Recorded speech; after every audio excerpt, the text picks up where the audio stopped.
So I want to show you something that honestly made me a little sick to my stomach the first time I actually ran the numbers on it. Most people know that starting to invest early is better than starting late. That's not new information. You've probably heard some version of that 100 times. But I don't think most people have ever actually seen what waiting costs them in real specific dollar amounts. Not the vague time is money version. The actual number.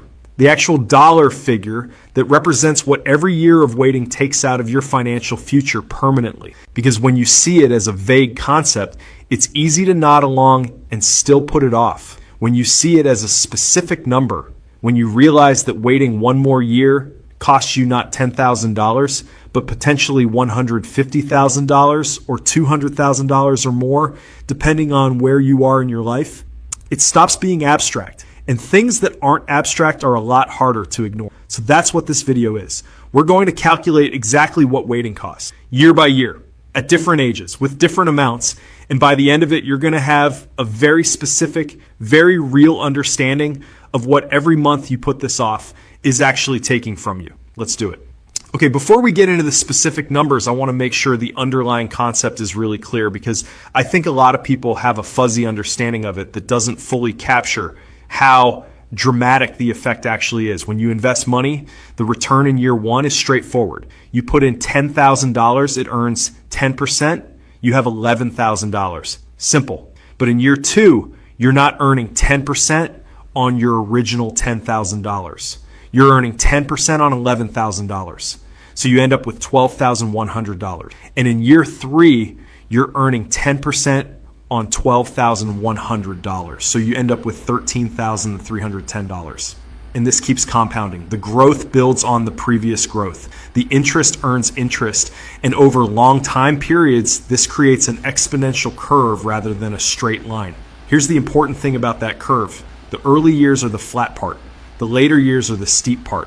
The dramatic explosive growth happens at the end of the timeline, not the beginning, which means that when you delay investing by a year, you're not just losing 1 year of flat early growth. You're losing 1 year of steep late growth. You're cutting off the most valuable part of the curve. And that is why waiting 1 year doesn't cost you what you earned in 1 year. It costs you what that year's contributions would have become at the very end of the compounding curve, which is dramatically more than what you put in.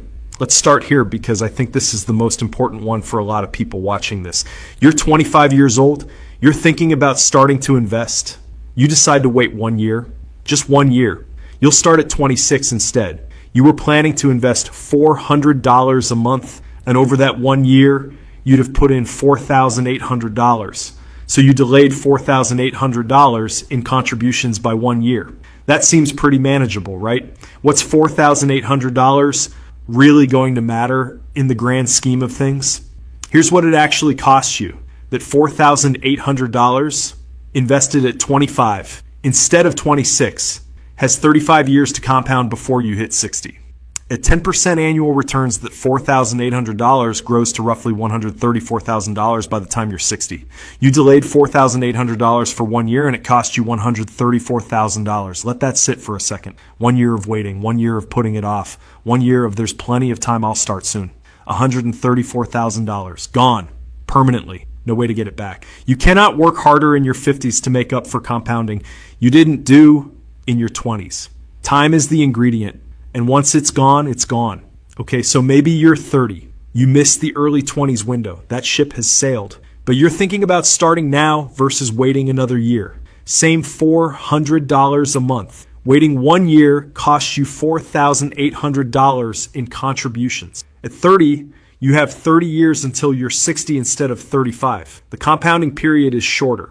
That $4,800 invested at 30 instead of 31 grows to roughly $84,000 by 60. Still $84,000. Still an enormous cost for what feels like a pretty minor delay. At 35, you have 25 years until 60. That same $4,800 in delayed contributions grows to roughly $52,000 by 60. Still $52,000. The cost is declining as you get older simply because the compounding runway is shorter.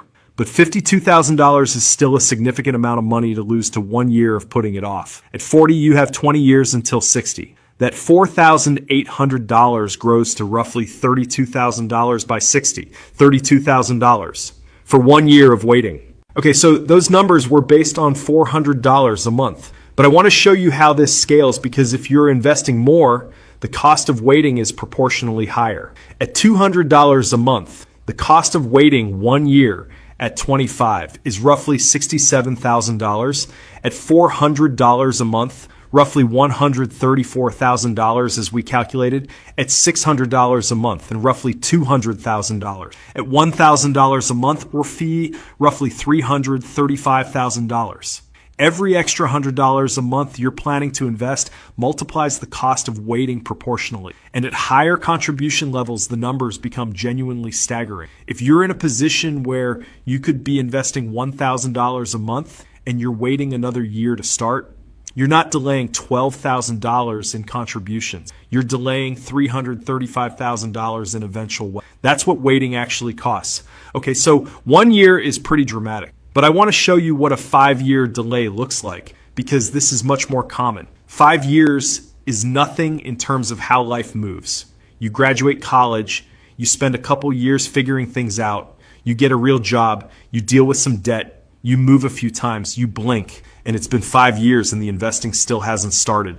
This is not a failure. This is just how life works for a lot of people. But let's look at what 5 years of delay actually costs at 25. If you start investing $400 a month at 25 instead of 30, same contributions, same returns, just 5 years earlier, the difference in your portfolio at 60 is roughly $500,000 to $600,000. $500,000 from 5 years.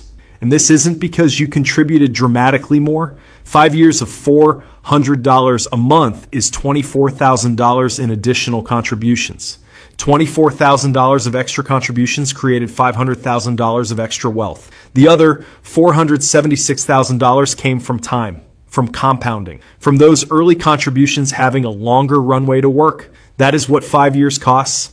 That is why every financial advisor, every personal finance creator, every person who understands money is constantly talking about starting early. Not because it's a cliche, because the math is this unforgiving. Okay, so I want to talk about the actual reasons people delay investing, because I think it's worth being honest about them rather than just saying, don't wait, without acknowledging why waiting feels so reasonable in the moment. Reason 1, I'll start when I have more money. This one makes a certain amount of intuitive sense. Investing feels like something you do when you have enough to make it worthwhile, when you're living paycheck to paycheck or close to it. Putting $50 or $100 a month into investments feels almost pointless, but here's the thing, the amount matters less than the start.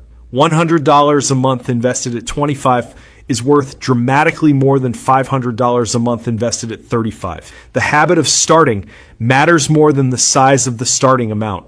And the people who wait until they have more to invest almost always find that more never quite arrives, because lifestyle grows with income.